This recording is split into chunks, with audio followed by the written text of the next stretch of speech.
Thanks so much for joining me. In this video, we're going to cover staff pose, Dandasana.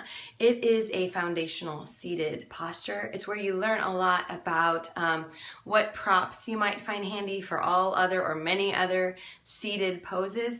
It looks from the outside deceptively easy, but you are working hard, or at least that's how I experience it. We're working a ton. Okay, so for now, I'm not going to show this with any props, but I will talk about how you might find it handy to use a blanket, to use some blocks. So we'll just try to incorporate that into the discussion here. So we're just going to scooch back to the mat, legs out in front, trying to sit tall. Again, this is where we figure out, do we need, can we sit tall? Or do we need to sit on the edge of a firm blanket? Okay, can you easily get your hands back behind you? Okay, once you have support, if you're using it, and if not, you might find it handy to have some thin blocks.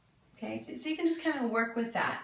All right, so we want to make sure that you feel comfortable enough to be able to ground the thigh bones. So you can do any kind of warm up, knees side to side, but just you want to feel that you can ground those thigh bones. Otherwise, we're totally cutting off the energy flow from the lower half of the body to the upper half.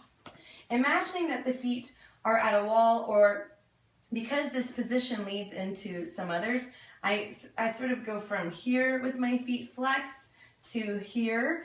Either way, you want to feel as though you're rooting across the width of your feet evenly and across the inner and outer edges of the feet evenly. So you don't want any sort of rolling at the ankles. Okay, so start there with that mountain awareness, the mountain pose awareness.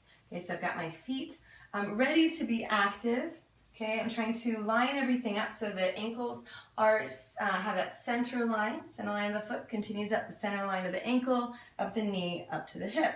You might manually assist, okay, so that the legs stay neutral. There's a slight internal rotation, okay, of those thigh bones in toward the midline so that they can descend and be snug in the hip joints. And then the thigh muscles and the glutes, okay, can then assist with the continuous lengthening of the spine of the pose for the sake of the breath. Okay, to be able to expand and flow with ease.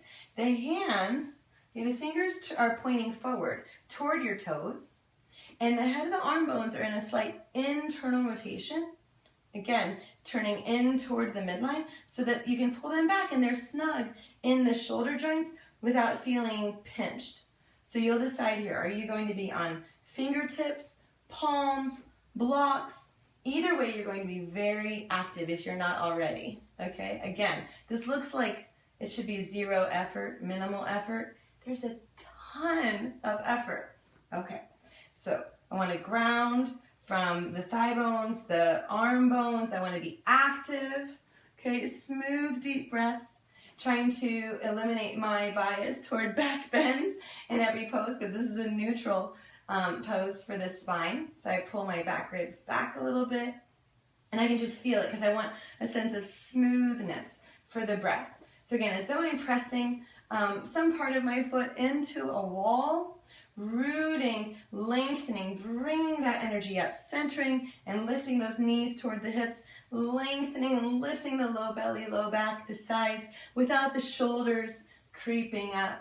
And I'll start here with my fingertips, maybe place the palms, and breathe and just find all of this length. This pose, and we'll cover it in different videos, but it goes into a lift of the seat, okay, and Purvottanasana, think of it as a reverse plank pose. It goes into some variations, forward fold, just a straight forward fold here, but it is our base pose. It's what mountain is for every pose, and mountain for certain is for standing poses. Dandasana, staff pose, is our reference for every seated pose. A ton of work.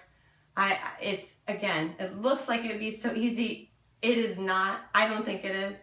A lot of awareness, a lot of effort. I hope that this was helpful, and I'd love to hear from you. Have a wonderful day. Namaste.